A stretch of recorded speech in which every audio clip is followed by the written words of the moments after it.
Down milling বলে একটা আলাদা একটা মিলিং এর প্রসেসের ক্লাসিফিকেশন আছে। তো এই আপ মিলিং এবং ডাউন মিলিং এর সেটআপটা একটু খেয়াল করে দেখো যে কাটারটা আপ মিলিং এ কি ঘটে দেখো। আপ মিলিং এ কাটারটা মনে করো এইভাবে ঘুরতেছে ক্লকওয়াইজ, সাপোজ ক্লকওয়াইজ ঘুরতেছে। এইবার তুমি যদি এইখানে স্পিডটা নিয়ে জাস্ট এখানে একটা ট্যানজেন্ট থাকো, ট্যানজেন্টের গতি কিন্তু ট্যানজেন্টের ডিরেকশন মানে ভেলোসিটির ডিরেকশনটা এরকম হবে। ঠিক আছে, দেখো খেয়াল করে এই এদিকে চলে যাবে। এই ভেলোসিটিটার অর্থাৎ পেরিফেরিক্যাল ভেলোসিটির উল্টা দিকে যদি তুমি ওয়ার্কপিসটাকে ফিড দাও, তখন আমরা বলি যে up milling. Up milling. Up milling এ যেটা সুবিধা এবং অসুবিধা দুইটাই আছে। আপ মিলিং এ তোমার কাটিং ফোর্স যেটা এটা একটু লেস হইতে পারে, এবং এখানে যেটা হয় যে চিপস লেন্থটা একটু বড় বড় চিপ লেন্থ হওয়ার সম্ভাবনা বেশি, অর্থাৎ তার ওই স্ট্রেস লেন্থটা অনেক বড় হয়ে যায়। যখন এরকম হয় তখন তার অনেকটা জোন ধরে তার একটা প্রেসার থেকে যায় আর কি। মনে করি মোটামুটি এই যে এখান থেকে ধরে পর্যন্ত যতক্ষণ টাচে থাকবে পুরোটাই একটা ভালো একটা প্রেসার থাকবে, এবং এখান থেকে চিপসটা একটা লং ওয়েতে ইফেক্ট করবে, এবং এটা সাধারণত অনেকটা ফাস্টার আপ মিলিংটা আর কি। তোমরা এটা পড়ছো মনে হয় পড়াশোনার প্রসেসে এই জিনিসগুলা হয়তো দেখবা। তো এটাও প্র্যাকটিস আছে, আবার এইটাও প্র্যাকটিস আছে। এটা খেয়াল করে দেখো যে কাটারটা ক্লকওয়াইজ ঘুরতেছে, এবং ক্লকওয়াইজ এর কাটিং আরপিএমটা যদি আমি v = π/60 তে কনভার্ট করে যদি ভেলোসিটি ভেক্টর রাখি, এইভাবে আঁকবো। এখন ভেলোসিটি ভেক্টর যেদিকে ওয়ার্কপিস যদি সেদিকে যায়, তখন এটাকে আমরা বলি ডাউন মিলিং।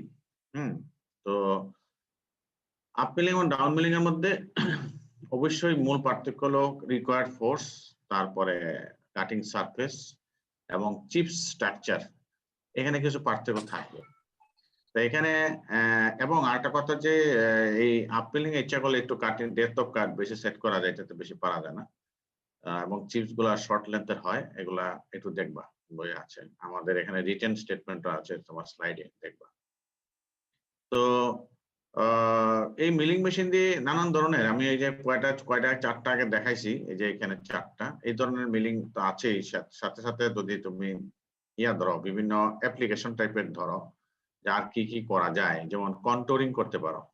একটা specific structure you can make by milling process, control milling বলে এটাকে। আবার মনে করো যে কোন একটা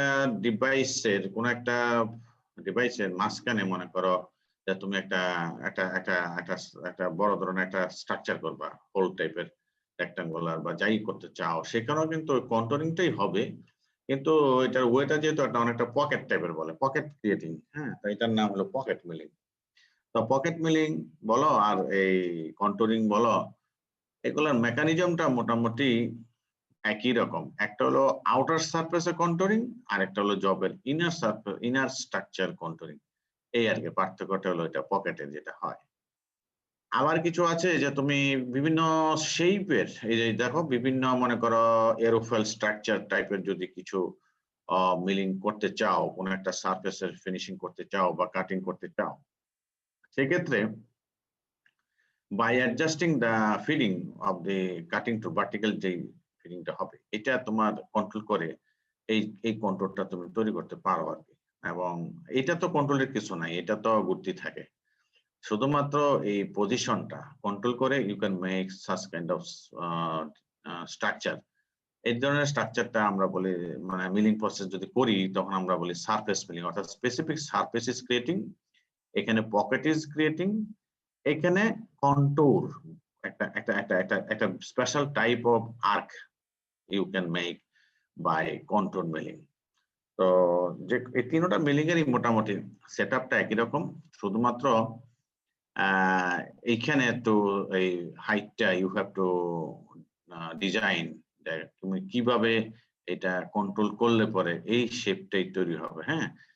এটা তোমাকে আগেভাগে ক্যালকুলেশন করতে হবে। এই হলো বিভিন্ন মিলিং মেশিনের অপারেশন, আগে যেগুলা বলছি যে 4টা প্লাস এই 3টা, এই 7টা অ্যাপ্লিকেশন জেনারেলি মিলিং মেশিনে অ্যাপ্লাই করা হয় এবং সেই একই মেকানিজম ইউজ করে স্যার তোমরা পকেট মিলিংটা একটু বলবেন আবার? পকেট মিলিং এ যেটা হয় যে পকেট মিলিং এবং কন্টুরিংটা বেসিক মেকানিজমটা একই রকম, শুধুমাত্র মূল পার্থক্যটা হলো কন্টুরিং এ হয় কি জবের আউটার এই যে কাটিংটা হচ্ছে, খেয়াল করে দেখো, হ্যাঁ, আর পকেট মিলিং এ হয় কি জবের ভিতরের কোন এক ইনার সাইডে কাটিংটা হবে, অর্থাৎ কন্টুরিংটা হবে ওই ওয়ার্ক পিসের ভিতরের কোন এক জায়গায়, আর কন্টুরিংটা হবে ওয়ার্ক পিসের বাইরে দিয়ে, খেয়াল করে দেখো, ঠিক আছে? এই হলো মূল পার্থক্যটা।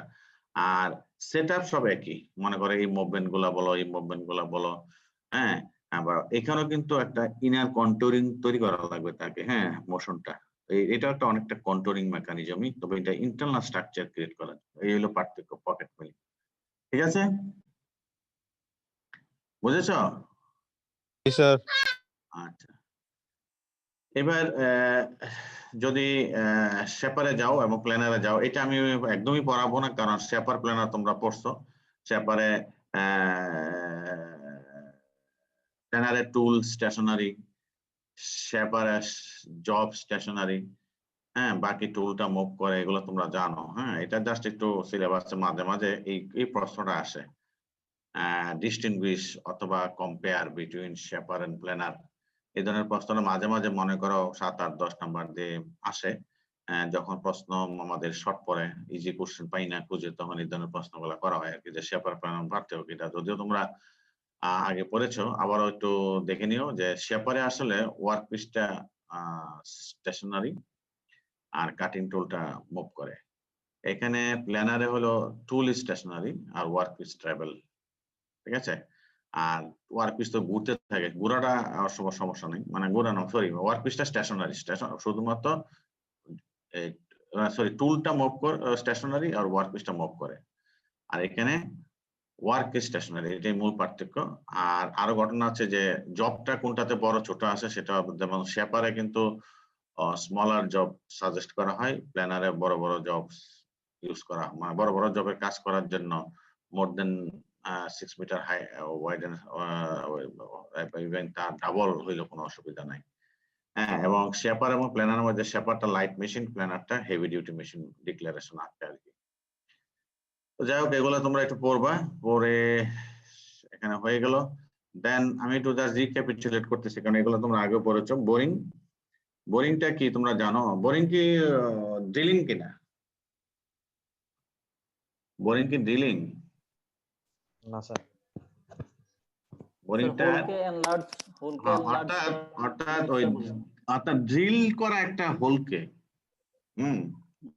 এনলার্জ করা বা একটু ফিনিশিং করা, হ্যাঁ, ডায়ামিটারটা বানানো, এই সমস্ত, ঠিক আছে?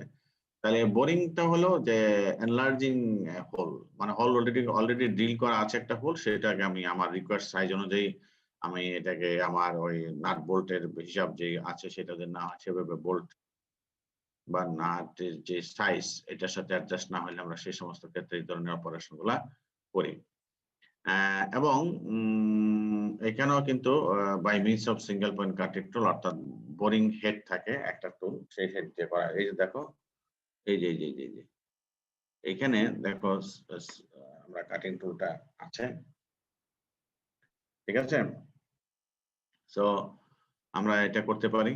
এবং বোরিংটা যদি তুমি একটু সেট আপ ভার্টিক্যালি দেখো, ঘটনাটা ড্রিল মেশিনের মতো নয়, হ্যাঁ, শুধুমাত্র এই টুলটা করে কি জানো, এটা রোটেট করতে থাকে, একবার এদিকে আসে আবার চলে যায়, একবার এদিকে আসে আবার চলে যায়, এইভাবে কিন্তু যেটা, ঠিক আছে? এটা এটা মনে করো জবটা ঘুরতেছে আর এটা আস্তে আস্তে এদের ভিতরে ঢুকতেছে, এইভাবে ইউ ক্যান মেক বোরিং।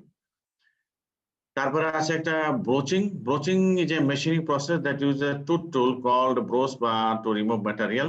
এখানে দুই ধরনের ব্রোচিং আছে, একটা লিনিয়ার আর একটা বলে রোটারি।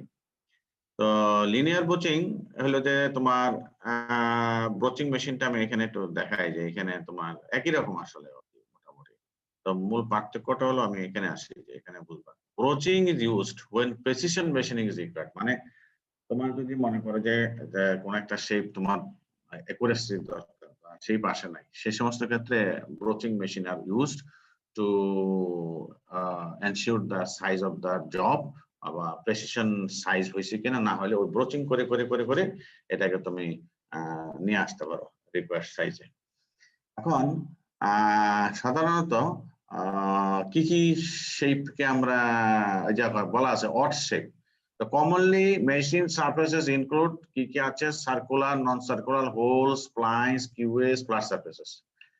এখানে হয় কি সাধারণত আমরা অনেক ক্ষেত্রে দেখা যায় যে আমরা বিভিন্ন জব টব আমরা কাস্টিং করে বানাই ফেলি, কিন্তু কাস্টিং এর যে সাইজ গুলো আছে সেটা হয়তো বা সাপোর্ট করছে না, সারফেসটা হয়নি, অথবা ওই যে রানার আর ওই যে তোমরা পড়ছো না কাস্টিং করলে একদিন রানার আর রাইজার, এই যে রানার রাইজারে মনে করো মেশিনিং করলাম সেখানে একটু রয়ে গেছে। এই যে একটু ইরেগুলার শেপস যেগুলো আছে আর কি, এই সমস্ত জায়গায় মনে করো তোমার সাধারণত জেনারেল মেশিনিং অপারেশন গুলো যদি অ্যাপ্লাই করো, তাহলে কিন্তু দেখা গেছে যে তুমি রিকোয়ার্ড লেভেলের ফিনিশিংটা পাচ্ছ না। সেই ক্ষেত্রে তুমি বোচিংটা নিতে পারবো, বোচিং অপারেশনটা করবা, কারণ বোচিং অপারেশন কিন্তু একটা অনেকটা এক্সপেন্সিভ একটা অপারেশন। এটা যদি একটু সেট আপটা দেখাই, খেয়াল করে দেখো, ভালো করে দেখো, এলো ব্রোস টুল, এই যে অনেকটা করাত আছে না, সব মেশিনের করাতের মতনই দেখতে মনে হচ্ছে, আর ওয়ার্ক পিস মনে করো যেগুলা। হ্যাঁ, এখন তুমি এই ধরনের একটা সেট আপ করা যায় যে হরিজন্টাল কন্টিনিউয়াস ব্রোচিং মেশিন, এটা একটা ছবিটা হলো কন্টিনিউয়াস ব্রোচিং মেশিন, একটার পর একটা জবকে ব্রোচিং করবা। এখানে টুল এই জিনিসগুলো এখানে সেট আপ করা থাকে, ওয়ার্ক পিস যে সার্ফেসের উপর আমি কাজ করতে চাই, ফিনিশিং করতে চাই, এখানে ব্রোচিংটা যখন মুভ করবে তখন এই ব্রোচিংটা এই টুল দিয়ে হয়ে যাবে। তো এখন এটা যদি আরেকটু ইলাবোরেটলি দেখি,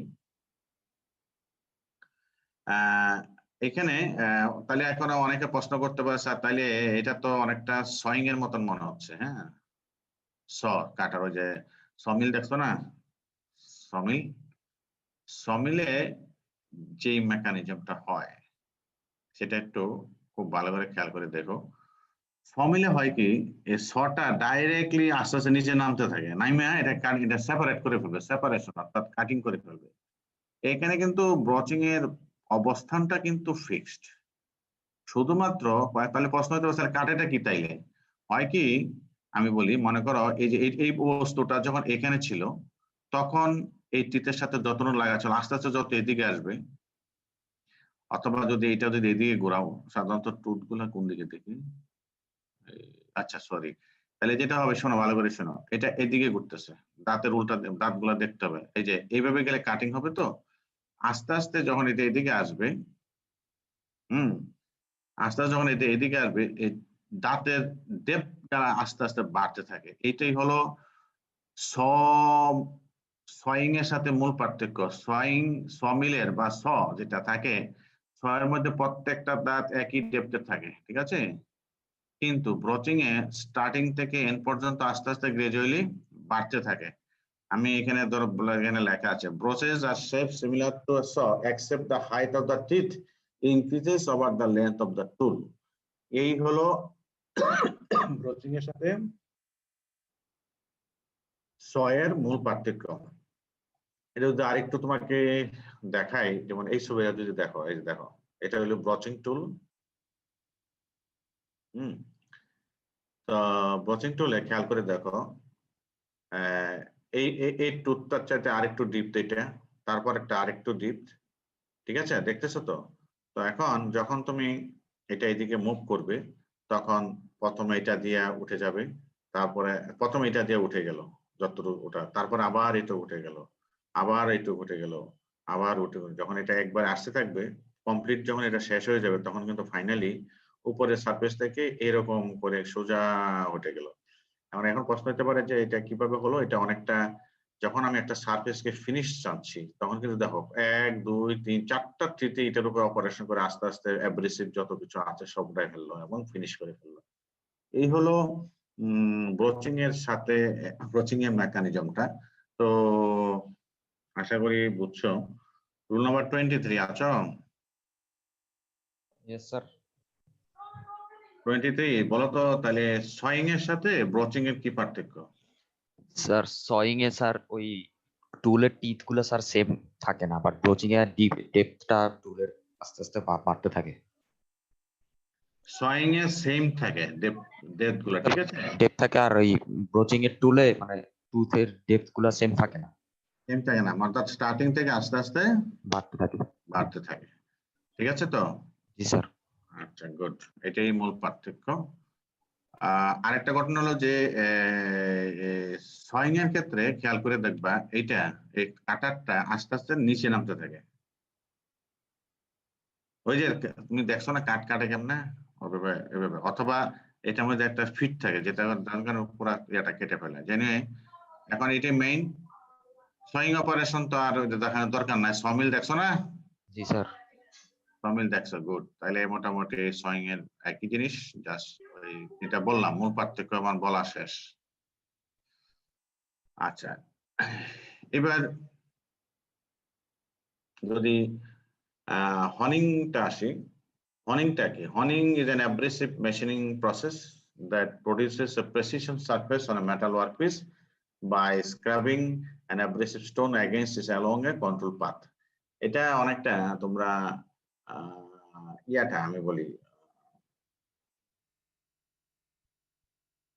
গ্রাইন্ডিং মেশিন দেখছো না আমাদের ওয়ার্কশপে, দেখছো তো নাকি? গ্রাইন্ডিং মেশিনের যে অসুবিধাটা খেয়াল করো, গ্রাইন্ডিং মেশিন চাকাটা করে কি একবার এদিকে ঘুরে, একবার করে এরকম করে ওদিকে যায়, যে কোনো দিকে যায় গ্রাইন্ডিং মেশিনে, কিন্তু হুইলটা, গ্রাইন্ডিং হুইল যেটা থাকে, অর্থাৎ গ্রাইন্ডিং হুইলের যে মুভমেন্টটা, এটা কোনো প্রেসক্রাইবড ওয়েতে নাই। হ্যাঁ, মানে এদিকে সেদিকে যে কোনো দিকে ঘুরে টুরে আস্তে আস্তে মোটামুটি ভাবে একটা ফিনিশিং করে।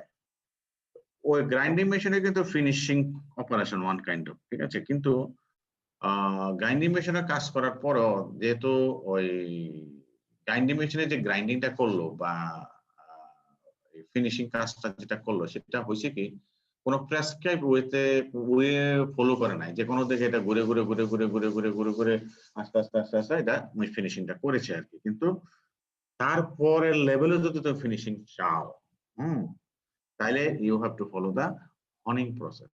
হনিং প্রসেসের মূল ঘটনাটা হলো যে গ্রাইন্ডিং ও স্ক্র্যাবিং হয়। গ্রাইন্ডিং মেশিন স্ক্র্যাবিং কিন্তু হয়েছে, অ্যাব্রেসিভ ছিল এখানে, অ্যাব্রেসিভ কোন আছে না, গ্রাইন্ডিং হুইলের চাকাটা দেখছিলে তলে হাত দিয়ে দেখছিলে? জি স্যার, অ্যাব্রেসিভ ম্যাটেরিয়াল থাকে। অ্যাব্রেসিভ ম্যাটেরিয়াল এখানে আছে। অ্যাব্রেসিভ ম্যাটেরিয়াল মূল পার্থক্যটা কি, যে অ্যাব্রেসিভ ম্যাটেরিয়াল সাইজটা আরেকটু ছোট ধরেন, আরেকটা হলো এই যে দেখো against it along a control path, অর্থাৎ এখানে কিন্তু যে কোনো দিকে মুভ হবে না। মনে করো বারবার একই দিকে, আবার আসলো, আবার একই দিকে, আবার একই দিকে, আবার একই দিকে, বুঝেছো? অর্থাৎ মানে একবার পাথটা ফলো করে। একদম কন্ট্রোল পাথ ফলো করবে যাতে একেবারে সুপার ফিনিশিং হয়। হ্যাঁ, এটার ওয়েটা কিন্তু এটা। হ্যাঁ, অর্থাৎ ইভেন মনে করে গিয়ে আসার সময় দেখা গেছে যে আবার উল্টা থেকে ঘষাটা দেয় না, আবার সেই দিকে এসে আবার দিল, এই যে এইভাবে এটাকে ফিনিশিংটা করছে, প্রেসিশন সারফেস ক্রিয়েট করতে পারে। এই জন্য সোজা কথা, এটার মেইন কাজই হলো সারফেস ফিনিশিংটা প্রেসিশন লেভেলে নিয়ে যাওয়া। এবং এটা সাধারণত যেখানে খুব প্রেসিশন দরকার, মনে করো আমি একটু বলি, উদাহরণ দিই, মনে করো একটা কাস্টিং করছো ইঞ্জিন, 4 সিলিন্ডার ইঞ্জিন। তো 4 সিলিন্ডার ইঞ্জিনের মনে করো কাস্টিং করার সময় তো তোমার একটা ডায়ামিটার যে দিছো, সিলিন্ডারের ডায়ামিটার তো দিছো, সিলিন্ডার ডায়ামিটার তো তুমি সেট করছো। এখন সিলিন্ডার ডায়ামিটার সেট করার পরে তুমি বলো তো যদি সাইজটা কাস্টিং তো ভুল ত্রুটি হবে, তাহলে কি করবার পরে? সারফেস ফিনিশিং করতে হবে স্যার। হ্যাঁ, মানে সিলিন্ডারের ভিতরে সারফেসটা প্রথমে কি করবা? প্রথমে প্রয়োজন বোধে বোরিংটা করে নিবা। এই জন্য বোর্ড ডাই বলে কিন্তু। হ্যাঁ, খেয়াল করে দেখো যে সিলিন্ডারের বোর্ড ডাই বলে, অর্থাৎ কাস্টিং করার পরে তোমার ডায়ামিটারটা অ্যাকুরেসি আসে নাই, so you apply the boring method. বোরিংও শেষ। বোরিং করার পরে দেখা গেল যে ইন্টারনাল সারফেসটা ফিনিশিং হয় নাই, সো তুমি এখন কি করবা তাইলে বলো? হনিং মেশিন ইউজ করতে হবে, হনিং Exactly. Process. Then you go for honing. হ্যাঁ, হনিং এ যাবা, গিয়ে তুমি এই সুপার ফিনিশিংটা করবে। যে বলা আছে টিপিক্যাল অ্যাপ্লিকেশনস আর the finishing of cylinder for internal combustion engine, air bearing spindle, gears এর যে থ্রেড গুলো আছে না, তুমি তো মিলিং করে থ্রেড বানাইছো ঠিক হয়, কিন্তু থ্রেডের এজ গুলা ঠিক হয় নাই। তো এই সমস্ত ক্ষেত্রে তুমি অ্যাকুরেসি প্রেসিশন লেভেল বাড়ানোর জন্য তুমি এই হনিং প্রসেসটা অ্যাপ্লাই করবা। ঠিক আছে? মোটামুটি ভাবে এগুলা হনিংটা দেখলে। এবার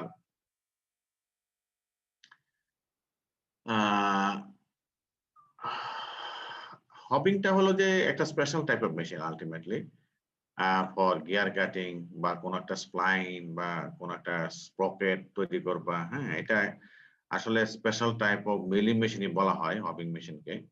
তো শুধুমাত্র এটা সাধারণত স্পেশাল টাইপ অফ গিয়ার্স বা কোন একটা স্পেসিফিক স্প্লাইন বা স্ট্রাকচার তৈরি করার জন্য হবিং মেশিন গুলো ইউজ করা হয়। এগুলো জাস্ট একটু বিভিন্ন ধরনের আছে আর কি, এগুলো জাস্ট একটু তোমাদের সাথে শেয়ারিং করছি। তো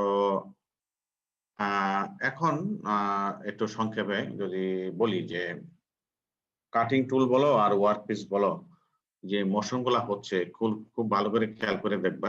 কোনো কোনো মোশনের সময় কাটিং হচ্ছে, কোনো কোনো মোশনের সময় কাটিং হচ্ছে না। তো দুই ধরনের মোশন আছে কাটিং টুল বা জবের। একটাকে আমরা বলি ওয়ার্কিং মোশন, আর একটা বলি অক্সিলারি মোশন। অক্সিলারি মোশনে সময় কোনো মেশিনিং অপারেশন হবে না। ওয়ার্কিং মোশনের সময় মেশিনিং অপারেশন হচ্ছে, অর্থাৎ মেটাল চিপস ফরমেশন হচ্ছে সোজা কথা। এই মোশনের ফলে the cutter is directly connected with the job এবং metal is cutting by the tool and chips is formatting. এই সিচুয়েশনে যে মোশন গুলা হবে সেটা ফিড মোশন, আরপিএম যে রোটেশন, এগুলো সবই হলো কাটিং মোশন বা ওয়ার্কিং মোশন বলে। এই মোশনের বাইরে কিছু আছে যেগুলো অক্সিলারি মোশন, যেগুলো directly not related with the surface finishing বা মেটাল কাটিং অপারেশন। তো ওই ধরনের মোশন গুলা আমাদের দরকার হয়। যেমন মনে করো যে একটা ওয়ার্ক পিসকে ধরতে হবে, ভালো করে ধরতে হবে, নাহলে কাটার সময় তো নড়ে যাবে। এই যে ক্ল্যাম্পিং আনক্ল্যাম্পিং এর সময় এখানে বিভিন্ন মোশন গুলো হবে জবের, এগুলো হলো এক ধরনের অক্সিলারি মোশন। ঠিক আছে? Roll number 51। জি স্যার। ওয়ার্কিং মোশন আর অক্সিলারি মোশন পার্থক্যটা কি?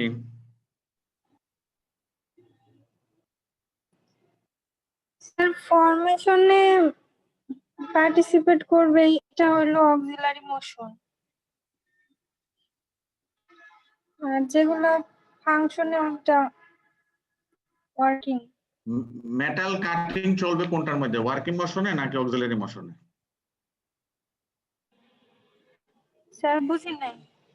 মেটাল কাটিং অপারেশন অর্থাৎ সরাসরি মেটাল কাটিং হবে কোন মোশনের সময়, ওয়ার্কিং মোশনের সাহায্যে নাকি অক্সিলারি মোশনের সাহায্যে? স্যার ওয়ার্কিং এ। আচ্ছা স্যার ওয়ার্কিং এ। আচ্ছা, আর অক্সিলারি মোশন গুলো তাহলে কেন দরকার?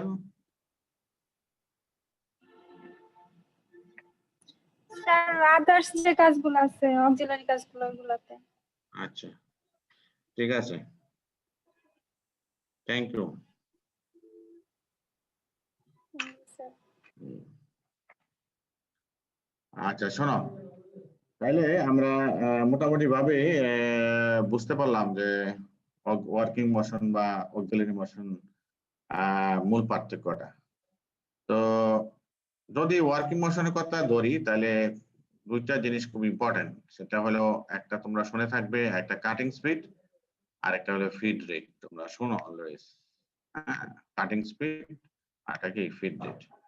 তো কাটিং স্পিডটা আসলে কি, ওই যে কাটিং টুলটা রোটেট করতে থাকে, কাটিং স্পিডে রোটেট করতে থাকে, রোটেট করার সময় তার একটা অ্যাঙ্গুলার ভেলোসিটি তৈরি হয়। সেই অ্যাঙ্গুলার ভেলোসিটিকে যদি তুমি লিনিয়ার ভেলোসিটিতে কনভার্ট করো, তাহলে সেই লিনিয়ার ভেলোসিটিটাই একটা ট্যানজেনশিয়াল ভেলোসিটি কাটিং পয়েন্ট হিসেবে কাজ করে। কিছুক্ষণ আগে আপ মিলিং ডাউন মিলিং যখন দেখাইলাম, সেখানে আমি তোমাদেরকে যে বুঝাইলাম যে ওই যে পেরিফেরিক্যাল একটা সোজা টান দিলে যে V is equal to omega R, সেই কাটিং স্পিড, এটাই হলো কাটিং স্পিড।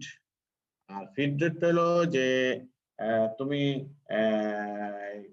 ওই যে জবটাকে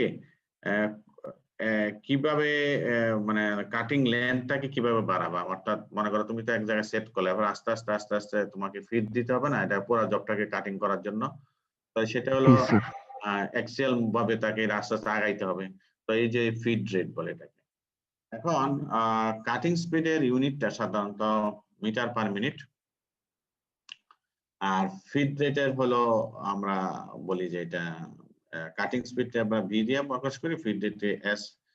ফিড রেটটা আমরা বলি যে পার রেভলিউশনে কত মিলিমিটার সে আগাবে। হ্যাঁ, তো সাধারণত এটা মোটামুটি এরকমও হয়, বা অনেক সময় পার টিতে বলা হয়। ঠিক আছে, এরকম বিভিন্ন আছে, অথবা পার স্ট্রোকে যদি শেপার মেশিন হয় তাহলে শেপার মেশিন হয় কি, এই যে গেল আবার আইলো, এটা একটা স্ট্রোক বলে, আবার গেল আবার আসলো। তো ওই এক স্ট্রোকের সময় জবটা আসলে কতদূর তুমি কাজ করলা, মেশিনের অপারেশন হইলো, এই ফিড কত ছিল, এইভাবে তুমি কিন্তু এই হিসাবগুলা করতে পারো। এখন যখন রোটারি ওয়ার্ক মোশন থাকবে, যখন থাকবে, আমি কিছুক্ষণ আগে বলেছি v is equal to pi dn by 1000। এখন 1000 কেন, কারণ ওই জবের যে টুলের যে ডায়ামিটারটা, হ্যাঁ, সেই টুলের ডায়ামিটারটা যদি ডি হয় ইন মিলিমিটার, তাহলে আমি যদি মিটার পার মিনিট এই যে এই ইউনিটে যেতে চাই, তাহলে আমাকে 1000 দিয়ে ভাগ করতে হচ্ছে। আর যেহেতু পার মিনিট, তো n is equal to rpm যদি হয়, তাহলে আর টাইমের হিসাবটা রাত লাগতেছে না, এখানে অটোমেটিক টাইমের হিসাবটা চলে আসছে per minute. So v is equal to pi dn by 1000। ঠিক আছে, এটা বুঝেছো ফর্মুলাটা? এটা তো ইজি জিনিস। আরে v is equal to pi dn by 1000, এটা just v is equal to omega r, পড়েছো না সেই জিনিসটা এখানে। ঠিক আছে, জি স্যার। আচ্ছা, এবার যদি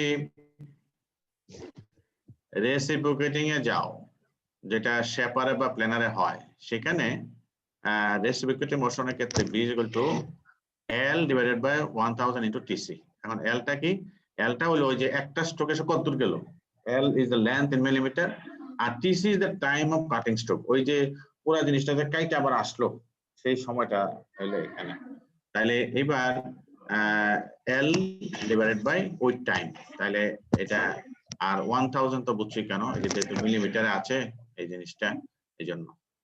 ঠিক আছে, হ্যাঁ জি স্যার। এটা বুঝছো তো, এটা হলো স্ট্রোক লেন্থটা, আর ওই স্ট্রোকটা দিতে যতক্ষণ সময় লাগে সেটার নাম হলো টিসি। তাহলে দূরত্ব বাই সময়, এটাই তো আর কি। আর 1000 আসছে হলো এলটা যেহেতু মিলিমিটার আছে সেই জন্য। ঠিক আছে, হ্যাঁ জি স্যার। আচ্ছা, এখন এই জিনিসগুলো তোমরা একটু পড়বো। আমি কি দেই নাই এই স্লাইডটা, কি দিছিলাম? না স্যার, এটা মনে হয় দেওয়া হয় না স্যার। এটা দিছি মনে হয় প্রথম দিকে। যাই হোক, তোমরা একটু দেখবা। আমরা এই কালকে থেকে আমরা যে জিনিসটা শুরু করব সেটা হলো গিয়ার বক্সের যে স্ট্রাকচার আছে, সেখানে আমরা স্পিড গুলা কিভাবে ক্যালকুলেশন করে বিভিন্ন স্পিড বের করব, সেই জিনিসগুলো আমরা পড়বো। ঠিক আছে, ক্লিয়ার? আচ্ছা, রোল কল শোনো, রোল কল করি।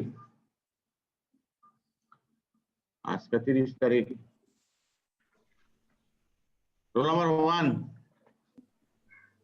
স্যার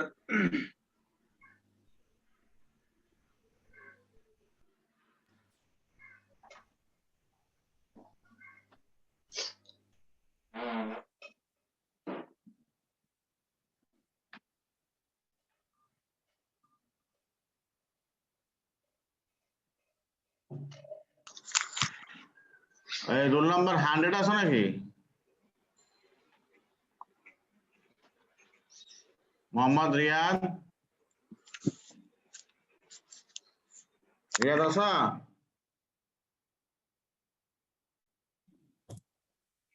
রিয়াদ 100 নাই। আচ্ছা, রোল নাম্বার 2 আছো? Yes sir. 3